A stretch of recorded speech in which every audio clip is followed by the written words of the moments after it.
Welcome to my crib. Come on in. Do you reckon we shoot in here? In there? I mean, don't mind. Do you want me to pull the little couch through in front of the window? Go on. Have the couch here. So you got like the bag and the guitars and shit. I think he's got more of himself, hasn't it? Go on. Hello, I'm Alfie Jones, bassist of OneMoreDay.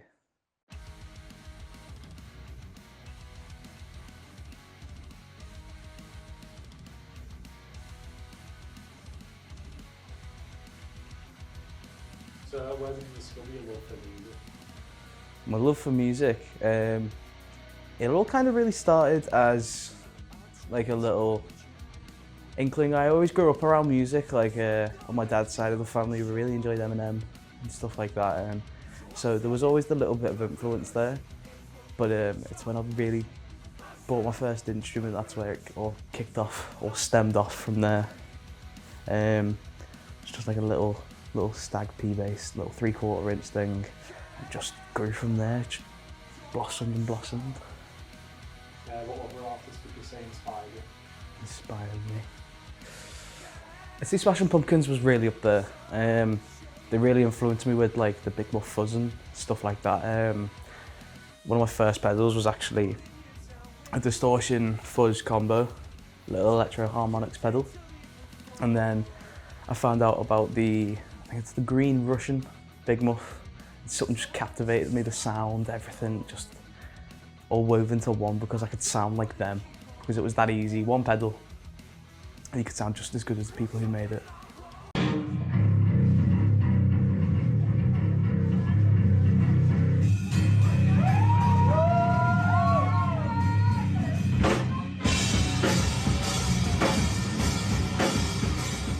It definitely helped towards that sound, because obviously with the fuzz and stuff, it's really heavy tone on a guitar or a bass, so it gets you into the broader aspect of like heavier music and whatnot. So it really dove me down into like emo genres and stuff, people using distortion on guitars and not like indie music.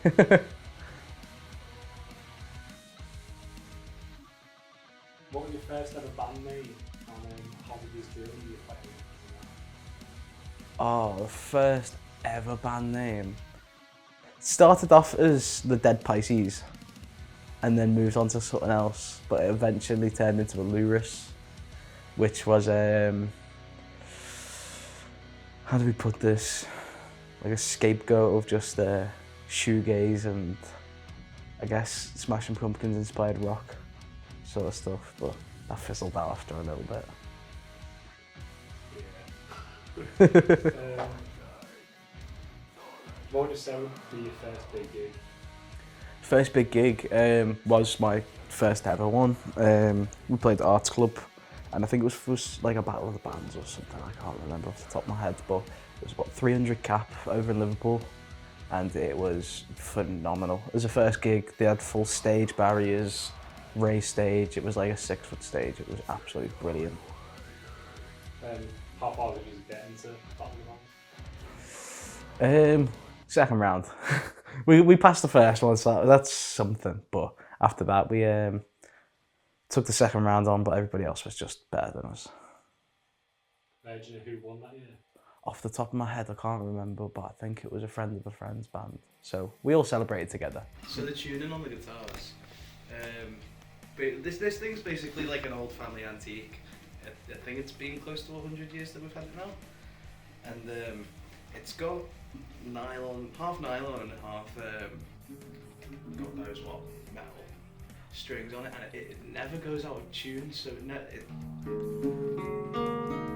it's always just stays in tune. Do you think music has changed you overall? Yeah, I can't live without music. I can't function day to day, I can't do my daily tasks without music. Just listening, even playing, like I've got to have some sort of musical outlet that's me. I put myself on display, like to anybody who wants to sit and listen. And yeah, just listening. It's literally the fire in my heart. It's literally the fuel to my soul. I cannot live without music. Do you have a warm-up or pre-show ritual? We all normally just sit in a room and just stand there and scream, like just getting our vocals ready, and then pizza. Pizza is our big ritual. We all enjoy a nice slice of pizza. Cheeky pint as well. Nice. Gotta get loosey-goosey before the stage. Yeah, there we go, we've got that. Right, so the gear I use basically is, I've just got this Schecter bass. That's basically the cornerstone of everything that I do.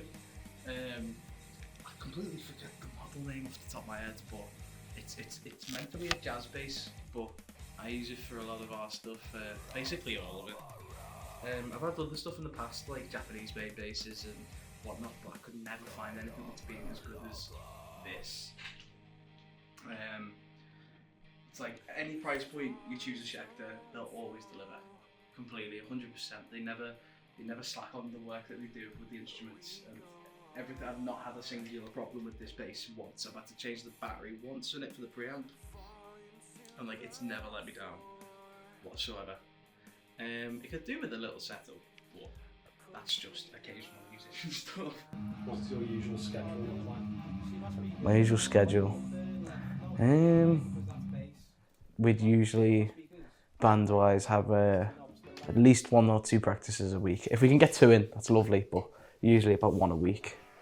And it really just bouncing between the studio and practices, just trying to tighten up. We'll go back into a studio after 2-3 days and we'll go, ew, why did we let that happen? And we'll just correct ourselves each and every single time. When it comes to the band, yeah, it's usually the 2 guitarists, Sam and Josh. They'll just implement their ideas and everybody will stem from it. So Dylan will lay a drum track and then I'll just sit there and just write something that will like bring everything onto one platform. So it's got that good solid structure to it. Where do you see the direction of your band going? At the moment we're having a little secret, maybe not so secret, rebranding. Because we just felt like OneMoreDay had too many days. So we decided to mature up and get something that's a bit more interesting and captivating. We absolutely adore OneMoreDay and love it to the world's content, but we know there's more. We know there's a lot more passion that can go into it. We know there's so much more ability and skill that can go into it. All of us have just jumped up a completely new level with the stuff we've got with an actual producer and a studio. So we don't want this to be a half-arsed like demos there and then this new stuff that we put all of our time into under the same name. So we want to branch off and have something new with all this fresh stuff. People will see us and be like, wow, these are pretty good. So FL Studios just jump straight into it. But like it's literally it's come to bite me in the ass because it really shows that knowledge is the power in this, because I've got all the fancy software and stuff, I haven't got a clue how to use it.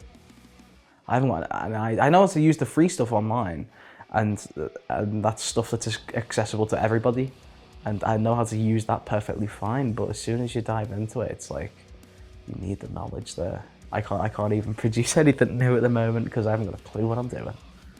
Would you say it's kind of stick with the trend to make it in the industry, or kind of be your own identity to make it?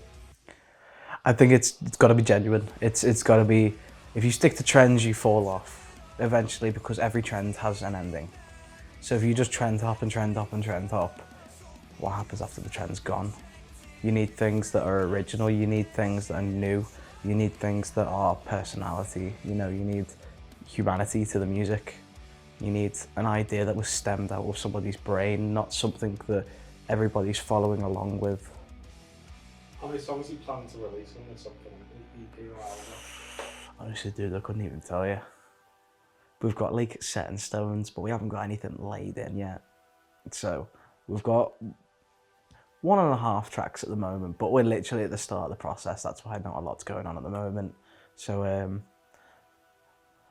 I could estimately say about 5, possibly, but I couldn't give any promises. Bassist of One More Band. One More Band. Let's go!